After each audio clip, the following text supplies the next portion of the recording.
Yeah, There just we go. repeat that last question. Uh, it was, would you say you have to research? Like, not all liberal arts colleges are that way. I think right, and this connects to your question about like girls and things like that. It's you'll learn, I think, as things go on, just as a part of the nature of time, that being really deliberate and really conscious about what you want and why, right? It's the same thing. Like you won't interact with girls. They're not all gonna be the same.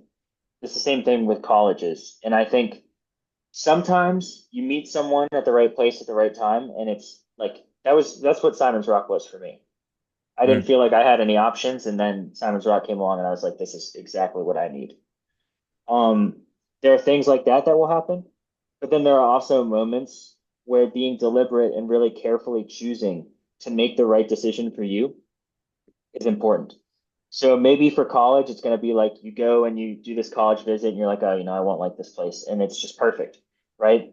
And you'll know in that sense. Or you'll do your research and you'll be really deliberate and you'll find that you're like, this is going to be the right thing for me, yeah. right? So there's a couple of different ways where it can come about, but it's definitely one of those things where you want to have a pretty good idea. You either want to feel it and know it, or you want to like do your research, you know? Got you. And what about VCU was, I think, I don't remember exactly how you coined it, but from what I remember, it was unpleasant for you. What do you think about VCU made it that way? It was rough. I think if you're someone who is introspective or serious about understanding yourself and you care about thinking about life, you do want to make sure you're in the right place with the right people if you can, right? And VCU is just not that. Like I'll just be honest, it's not. And you're a lot of the time with state schools or public schools, it's about numbers, it's about degrees, it's about getting people through the system. And one of the benefits with a smaller liberal arts institution is that it's much more based on individuals. It's Mm, much more based on the style of education, seminars, roundtable discussions, serious literature, right? Um, with a school that's as big as VCU, you're not going to have that experience. And I didn't. It was just to me, it was a very basic education. It was more so to get the degree than it was to have the real experience of something enriching and powerful mm, and community based ultimately. yeah. And Simon's Rock gave me that. VCU nowhere near. But I like Richmond as a place. I think it's a good city to be in. But I don't Yeah. think VCU is not capable of providing that kind of education. Would you say those 2 years were more purposeless then, I think apart from getting the degree? I learned a lot of things while I was in Richmond just through the relationships I had there and the life that I was living there. But I mean, I got my master's, which was great. I mean, it was a decent enough experience and I interacted with some cool professors, but it wasn't, it was more so a sense of alienation than it was a sense of community and connection with people who were seriously thinking about life and ideas and meaning, right? Mm, So I don't think in that sense it all was lost by any means. I think Richmond was a great experience for me in different ways in terms of learning about myself, but you know, it wasn't the experience that I was hoping for in terms of the education at all. No. fair enough. Fair enough. Mm. You've been in a few relationships, from what I can tell. What would you say is the most important lesson you've learned from any particular girl? You have to know who you are, you have to know what you want, and you have to know what matters to you.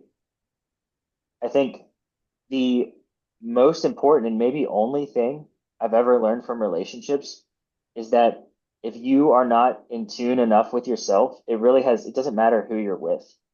And if you're in tune enough with yourself, you probably won't even want to be with anyone except for really the right person because the right person will add to your life.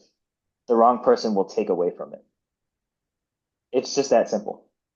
And so it has to be about you being connected to yourself on that level to be able to say, there's a couple of things that I like about this relationship and about this person, but the right thing for me to do right now is to walk away from myself.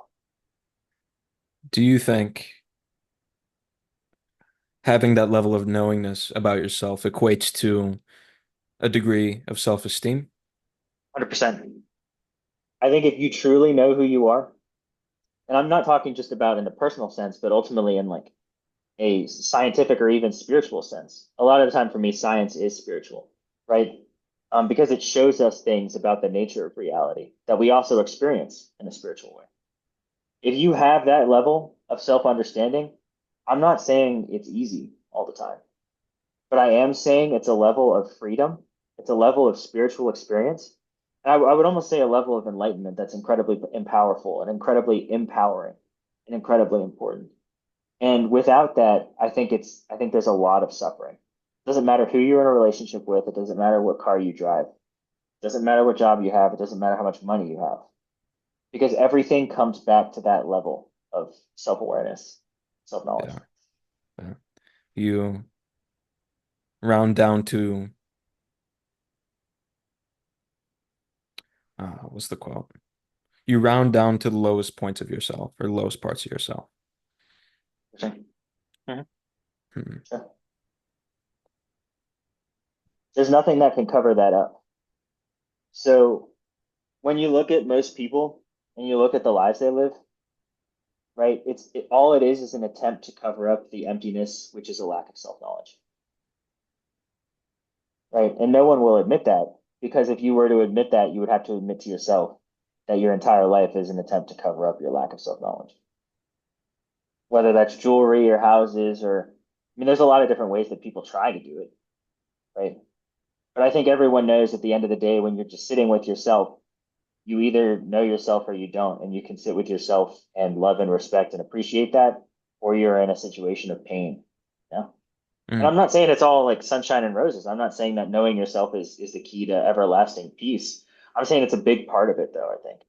It's not everlasting peace, but a pretty solid degree of I'm here with me. I'm Mm. present, you know? I get you. You described this concept to me, and it was in passing, but I found it very fascinating. Is that most people value what's comfortable or what feels good over changing for the better thing. Can you tell me about that? Yeah, I think that one's pretty simple in terms of our humanity. Most people want something that feels good, but that's not stable. That's not a real foundation because it's going to feel good. It's almost like drugs. You do a drug and you get high, and the high wears off, and you feel worse than you did before you did it. Mm. That to me is a pretty essential principle. And one of the hardest things to do really can be to show up for yourself day after day in a sober, conscious way and take one little step. And I think that for most people is just too much. It's too intimidating. It's too much work. They don't want to have that level of commitment or discipline. And you see what comes out of that. You see the damage and the suffering and the struggle that comes out of that. I've seen that in a lot of my relationships. Mm. Um, and you can't do anything to help someone who's in that position because they have to help themselves. Um, that level of commitment only comes from understanding that there's nothing on the other side. You don't get anything from just chasing what makes you feel good. There's no stability there. There's no foundation. There's no real life there. The only real life is in true commitment and discipline to self-knowledge. Mm. That's where you get what really feels good. It doesn't go away. What about the person who values who they are now or themselves now more than that self-knowledge? Yeah, that's most people because they value their comfort more than they value. I want to say the truth, right? If you value your comfort more than you value the truth, I mean, look at the world around you, right? I think the world around you is composed mostly of people who value their comfort more than they value the truth, which means they're willing to lie, they'll deceive themselves, they'll deceive others just to remain comfortable.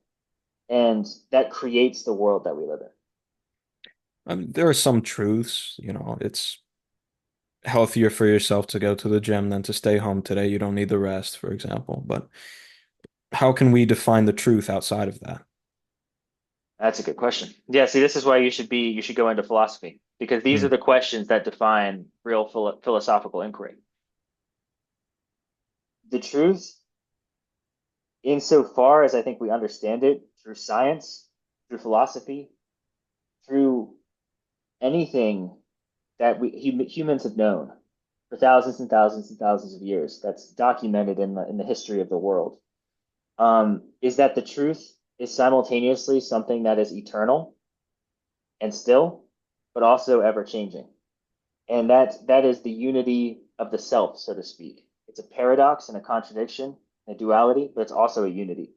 So you have two different experiences, and it's been conceptualized in philosophy as the soul and the wheel of karma, so to speak. You could put that in a kind of Buddhist sense, or even in a Hindu sense. The wheel of karma is ever turning, and that's the changing of the seasons, the changing of thoughts, the changing of ideas, the changing of the cosmos. But within that, there's a still point, and the still point is the eternal. It's the self, and the self is simultaneously cosmic. It's all things. People will call that God, or the many different names that are for that.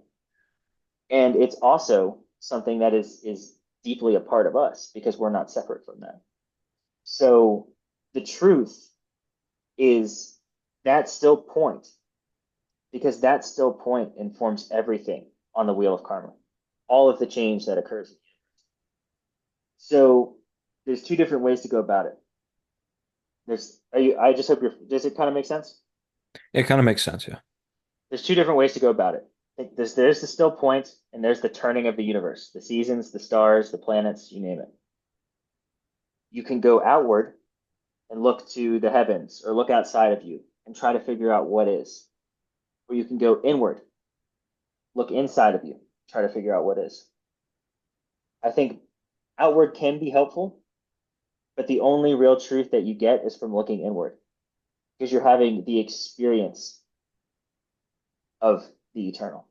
You're having a human experience of the infinite in this moment in time. I hope that makes sense because it's a little complex, but It does, but what's interesting is you look inside yourself and you find the truth. I managed to look inside myself and find the truth. We can hold up those truths next to each other and realize, wait a minute, these aren't the same. 100%. So what is the truth? Would it be what's outside then? The shifting? I think so. This is you can agree or disagree with um my systematization of it is that everything in the universe is heat-based thermodynamics. It's a system of different scales of entropy that are occurring in nature. There's the fusion of stars, which is like stellar nuclear fusion. There is, and that's galaxies. There's supposedly the Big Bang. We don't know if that's actually the thing that created the universe or not, but that again is an explosive thermodynamic thermonuclear event. And that goes down through all of the scales into the metabolism of human beings and cell respiration. So that to me is the thing that actually unifies all things. It's heat systems. So you might have your definition or vision of truth, but you are ultimately a thermodynamic being, as am I. And we are all part of this rapidly complexifying heat system that exists. That is the universe itself, right? So that to me is the nature of reality. And Heraclitus, the Greek philosopher, says there's being and becoming. That's a common concept in Western philosophy. And being and becoming are unified in the fire of the cosmos. Because it's simultaneously static, all things are fire and all things are returned to fire. That's Heraclitus. And dynamic. Because if you think about fire, what does it need? It needs fuel. It burns fuel. It changes forms. It looks different because of the amount of fuel that it's burning or the way that it's burning that fuel.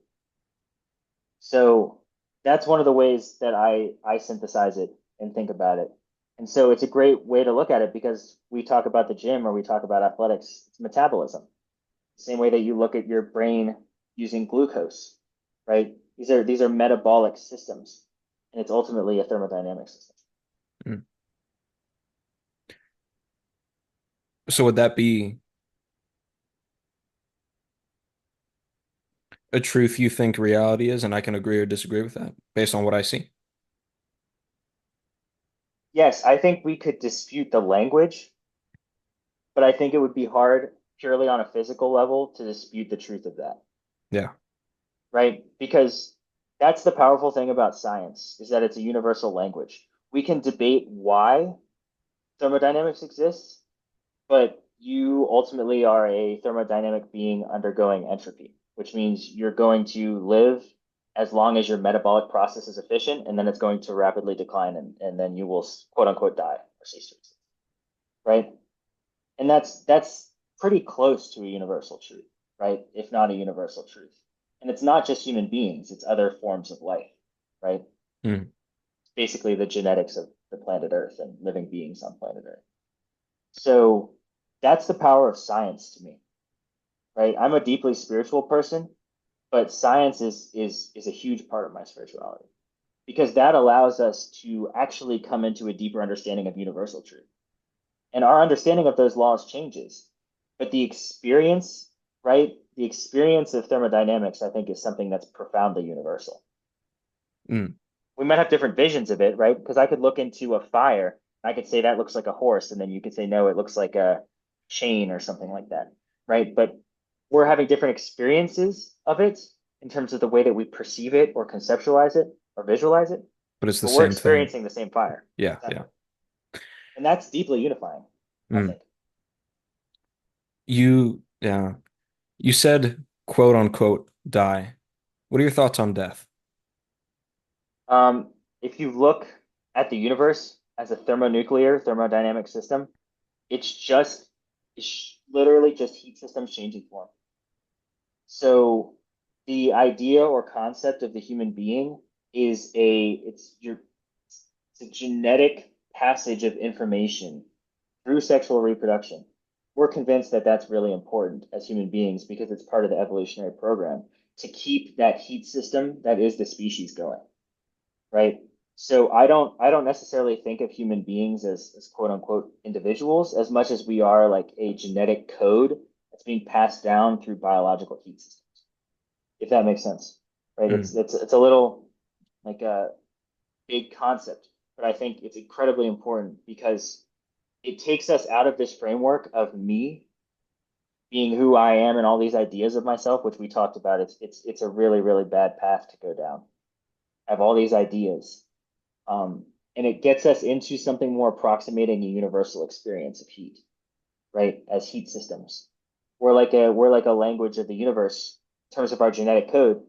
My genetic code and yours and the code of a leopard and the code of a tree are actually almost the same, right? It's because we're living beings on the planet Earth. And it's actually kind of strange how close those genetic codes actually are. And we're in this process of passing that information down a historical chain, which keeps it alive. Because what the reproductive method does is it creates a new body with a fresh metabolic system, right? Fresh organs, fresh lungs, fresh brain, right? So it can continue that process. So I see us as a process. I don't see it as life or death. I see it as an energetic process that began billions and billions of years ago and will probably continue for billions more. And then Mm. you have the heat death of the universe, and then something else will probably start just from the same place. Because I will say this, that's how stars function. Stars die, they collapse, and then literally from the debris of a dead star, a new star will be born. So that's it's a concept that also happens in mythology and religion. It's the idea of resurrection, the idea Mm. of being reborn. And we experience there's a possibility of that every day. when we renew our ideas of ourselves. Hmm. We see ourselves as something more infinite and eternal than Yeah, just this small vision of who I am, you know? And that's freedom to me, that's freedom. 100%. That's real freedom. I'm curious. What do you think the upsides and drawbacks are of thinking this way? It's alienating, for sure. Yeah, I think the upside is freedom on a level that a lot of people don't understand. But I think the drawback is that it can be isolating because I'm personally aware that because of my history, my intellectual background, etc., I'm not thinking like the average person thinks. My vision of reality is not the vision of reality that the average person has. And that can be alienating. There's a lot of benefits to believing things that a lot of other people believe because it creates community. I think we talked about this, yeah, right? You sit in a room with 100 other people that think the same way that you do and think the same things that you do. That's your community, right? In a lot of ways. But if you're someone who thinks differently and starts to ask these questions, you go down a road where nobody has ever thought before. And that's that's something that is both incredibly empowering and it can be incredibly isolating and alienating. mm, I think that's part of the reality of taking steps where people don't usually walk, you know? yeah. But of course, with that is you mentioned the freedom. Mhm. If you could like describe that freedom in any way, how would you describe that? I think at any moment, regardless of what anyone thinks in this world about anything, right? I look at politics or I look at all of the different cultural problems that we have as a species, our trouble with connecting with other people, especially if they don't look the same way or believe the same things. I'm able to, on a deeper level, know the unifying force and see myself as that essential underlying force of all things. And that's not, it's not an inflated ego concept. It's not problems with self-esteem. It's not any of those things. It's just a presence with the totality of all things. And that's a freedom from the small vision of yourself, right?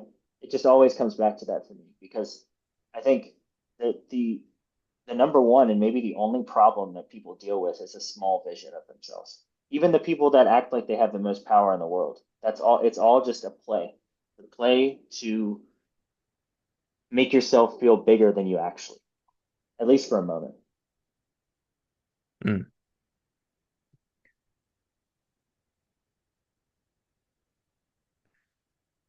You wouldn't describe it as a feeling, more a way of thinking. No? Really connected. Mm. I think thinking gave me a level of freedom that I don't think feeling could have. So that's a huge part of what I think is so empowering about the mind, but it's also so dangerous, right? Because if it's not disciplined, it's not focused, if it's not scientific, if we're not rigorous with how we think and why we think, which is why logic is important in math and in philosophy and in science. If we're not using that, we can get totally lost in delusion. That's what happens to most people. They get lost in delusion because they're not using logic, they're not using the scientific method, they're not being deliberate with how they think and why they think, or questioning why they think. Mm. So if you use the mind the right way as a tool toward liberation, not just for yourself, but to understand the truth of reality, you are giving yourself and everyone and everything around you the greatest gift, which is your ability to have that feeling, right? That feeling of presence, which is ultimately freedom and liberation and safety in something that's greater. All of the great quantum physicists, whether that's Einstein or Schrodinger or whoever it is, right? I don't know how familiar you are with them, but they all said the same thing. There's a certain point in science where you have a direct experience of God because that's what that logic pathway actually avails you of. Mm. You have that experience through knowledge, through understanding. You start to understand the universe in a way where you're like, this is truly a great and fantastic creation that is massive and infinite and complex in its design. Yeah. That reminds me, a lot of scientists, especially in that um, quantum theory realm, they'll look at the golden ratios of the universe. And those numbers are so absolutely perfect. And eventually some of them look at it and they just go, what the, this couldn't have been something random. Maybe there was God Right. behind it. And then they go into religion that way. It reminds me of that a little bit, what you said. The biggest problem I think we have in the world today is the idea that science and religion are separate. Mm, If you are a great scientist, you'll be deeply spiritual. And if you are a great spiritual person, you'll be deeply scientific because you'll understand there's an importance to how you think and how you act. And some of the best ways to really determine that is through being very deliberate and very careful, very considered. mm. That's science. It's not more complex than that. It's not something that's a great like boogeyman or anything like that. It's just making sure that you know why you're thinking the way you're thinking or why you're acting the way you're acting and if it really makes sense. Yeah. Yeah. These days, man, what are you up to? Like Writing. A lot of writing. Oh, writing? go ahead. I'm saying, like, what's your big purpose thing these days? Writing. The stuff we're talking about here is mostly what I've been putting together in my own writing and research. And the idea, I think, is to make sure that people are free and to understand, right? There really is no difference between human beings. There really is no difference between a human being and a tree, except the genetic code is just a little different. Mm. Um, we just don't really have that understanding yet, and I think it causes most of the conflict and most of the suffering that we experience. So what is your So, goal? Is your goal to give people that understanding, or at least put it in a 100%, format like they could 100%. ingest? Yeah. Yeah, but it's hard to understand if you're not accustomed to thinking, Mm. right? We're thinking in a way that you're thinking, or we're having these conversations because you're asking, you're wondering, why am I doing this, or why am I thinking like this? And if we don't actually do that, I don't think you need to be a genius to do that. I think you just need to be someone who's careful and considerate and wants to live a better life. If you start to ask those questions, you actually, I think people would be surprised what could happen in terms of actually living a better life. But we have to get people in that mode, and I think a large part of it is as a culture, there are benefits to not teaching people how to think because they're easier to control. Yeah. You know, if you have someone who doesn't know how to think critically and question why they're doing something, they'll just do whatever you tell them to do if they think it's going to get them money or power or sex or Yeah. whatever it is, you know? Powerful quote. If there's someone willing to think inside the system and not conform, the system doesn't work. It's like, think of the United States. We'll use that as the governmental example here. If there are enough people who, aren't so like they don't go to parties or something and they're more privy to, spending time on their own and going into philosophy and whatnot, and they all come together and they perhaps look at the government, they say, well, these things they're doing aren't exactly good for us. These systems aren't efficient. This isn't good for us. If enough people like that come together, you don't have much conformity anymore. It's pretty essential to human nature, I think. And this is why I said certain people are just born differently, especially if you're someone who's of high intelligence. There's a certain threshold with IQ where you just can't digest uh, just what other people are telling you, basically, because you're like, this makes no sense. It's just ridiculous. I mean, you see it across human history. I mean, I would say you have Socrates, you have Rumi, you have Nietzsche, right? I brought him up. You have Lao Tzu. You have these different figures that have existed in different cultural contexts. Socrates, I think, is a great example, and so is Galileo, because um, and Copernicus as well. Copernicus literally changed the way we think about the universe. The Earth does not, the sun doesn't revolve around the Earth. The Earth Mm, revolves around the sun. Today we're like, yeah, that's obvious, but he was persecuted for that because people were not happy with him literally changing their cosmology. It was the truth and it was science, the same way that Socrates used the Socratic method to help people think. But Socrates was effectively crucified for that. mm. in Greek culture because they would not let him live. I think he drank hemlock or something because there was like a huge persecution that occurred against him. This is an ongoing theme. This is something I think even Bertrand Russell said this to Einstein. It's great minds achieve opposition from feeble minds or weak minds, right? Um, it's it's a task, I think. Yeah. It's not new, you know? Yeah. People are content with control, being told what to do, manipulation, and then there are people who could never accept that. And maybe you're that person, maybe you're not, whoever it is, right? You if you have the ability to decide what road you walk, I think in some ways that's a decision that not a lot of people ever get the chance to make. Mm. Yeah. Solid point, man. Solid point. Shit, brother. Yeah, good stuff. Great Yeah. conversation. Yeah, man. Fuck. Yeah. What's up with you? You headed back to gym soon? Uh, let's see. I've been deloading the past week and a half, and then this Nice. next week I'm in North Carolina. I'll do maintenance shit up until like I'll do maintenance shit in North Carolina, and then once I come back, I'll ramp it up and I'll get back to it. But it's a longer deload. What about you? Nice. I don't know. I'm gonna go in. I'll see whatever it is. It's just being in the flow. Some Yeah. days I feel like I'll just squat like 45s, however many times I squat them, and just Mm. get warmed up and get out of there. But other times, you go in there and you do just go super hard and lift heavy, and we'll Do you see. think it's a thing of intuition? Like eventually you just reach a point where you're able to do that? 100%. Yeah. Trusting your body, not lifting from ego, right? Listening to your body, not lifting from your mind or feeling like you have to control your program, Mm. but just being present with where you're at, understanding the bigger picture, and saying, this is a really good place to be for me right now.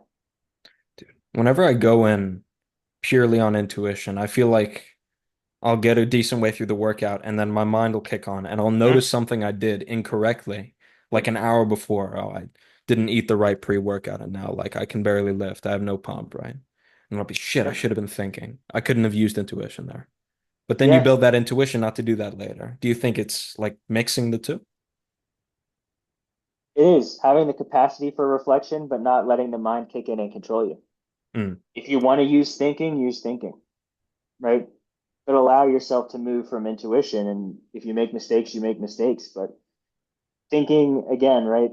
I think it should be a tool.